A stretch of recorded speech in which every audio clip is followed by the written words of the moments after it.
Il faut que je vous annonce un truc très important. J'ai découvert récemment ma carte chance.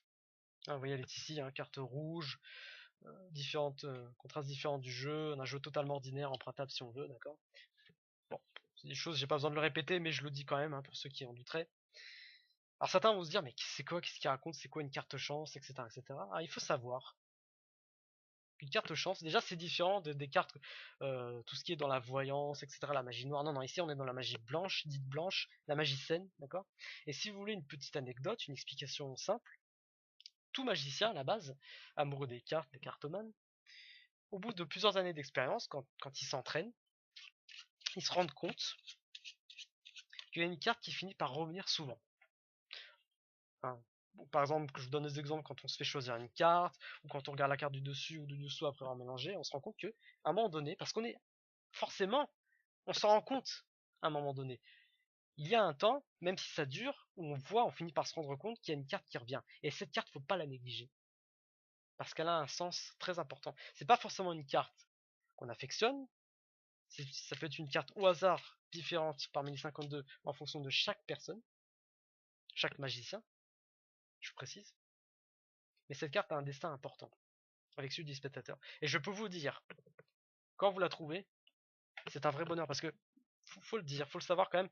Nous, les magiciens, on aime donner, on aime faire plaisir. Mais à la base, avant de donner, on a été surpris. C'est ce qui nous a fait aimer la magie, puisqu'on a reçu de la magie. En général, ça se passe comme ça. Et moi, je vous avoue que ça finit par me manquer aussi. Plus j'apprends des tours, plus je suis surpris de rien. Et ça me manque un petit peu aussi, moi, en tant que magicien, de mettre à la place du spectateur. Et ici, ce qui est bien, c'est qu'on peut se faire un tour soi-même, puisque ça marche tout seul. Donc c'est génial, c'est automatique. On demande au spectateur de mélanger le jeu de cartes. Je n'ai pas de spectateur, mais je peux vous assurer que c'est le spectateur qui fait tout lui-même. Le magicien ne touche absolument à rien. Les plus suspicieux pourront voir que je ne fais pas de faux mélange. D'accord. Je vais essayer d'être le plus crédible possible. Allez, on peut même faire des gros fouilles comme ça. En général, ça c'est ce qui est vraiment le plus net, le plus clean. D'accord.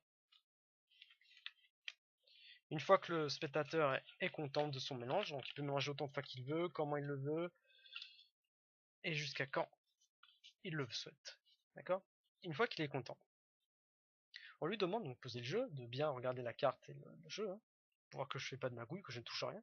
On lui demande de retourner le jeu, éventuellement donc de l'étaler, de regarder pour vraiment pour lui demander si pour lui le jeu est bien mélangé. Et oui, et aussi, donc une chose qui est nécessaire, c'est de retirer les jokers si le jeu en comporte. Donc là je les vois, il y en a là. Donc c'est lui qui le fait. Pourquoi je dis ça? Parce que les jokers sont censés représenter n'importe quelle carte, remplacer en tout cas. Et parfois ça parasite certains tours. En tout cas moi souvent ça m'arrive et ça diminue mon quota de chance et j'en ai besoin. Donc là ça risque de parasiter ce genre d'effet, donc on lui demande de les enlever. D'accord. Ensuite il referme le jeu. Et ici donc, je rappelle, hein, ma carte chance, ma lucky card. Et lucky card en plus c'est un terme que j'adore parce que ça signifie c'est un porte-bonheur. Pour les gens qui ne savent pas, c'est comme au casino, on a le Lucky Charm.